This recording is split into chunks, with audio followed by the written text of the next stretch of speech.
असं बेलाचं पान बरोबर आहे इतिहास.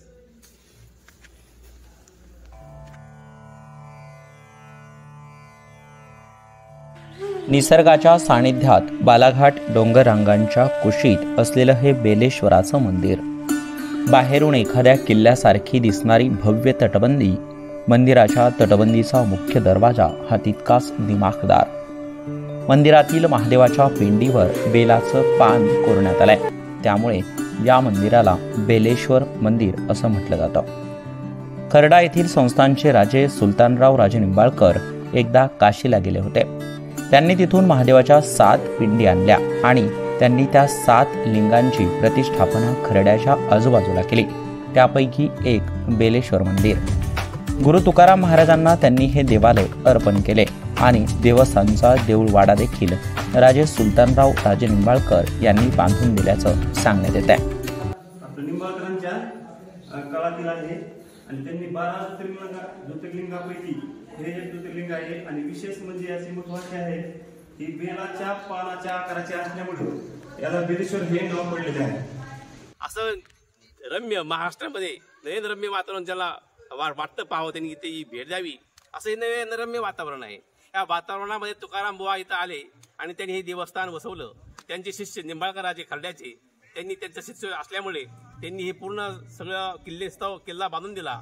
आणि बांधून दिल्यानंतर तुकाराम महाराजांनी इथं वास्तव्य केलं.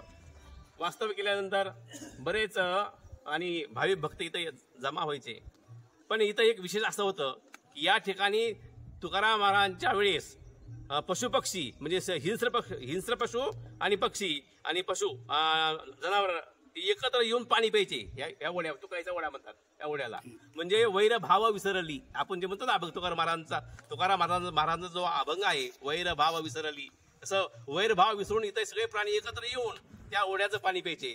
तुकाराम बाबाचं असं आणि निर्मळ अंतःकरणामुळे त्यांच्या वैरभाव विसरून जायचे. ते सगळे लोक इथे येऊन आणि या वातावरणामध्ये मस्त आनंदमय व्हायचे.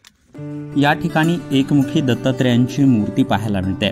ज्या गुहेत तुकाराम महाराज तपश्चर्या करायचे ती गुहा या ठिकाणी पाहायला मिळते. तर या गुहेतून एक वाट खर्ड्याच्या किल्ल्यात निघते असंही म्हटलं जातं. मंदिरात एक चिंचेचे झाड असून त्याला 2 फाट्या आहेत. त्यातील एका फाट्याचा पाला हा गोड लागतो तर एका फाट्याचा पाला हा आंबट लागतो. त्यामुळे भक्त याला चमत्कार म्हणतात. आणि विशेष म्हणजे या ठिकाणी 3 मंदिरं आहेत.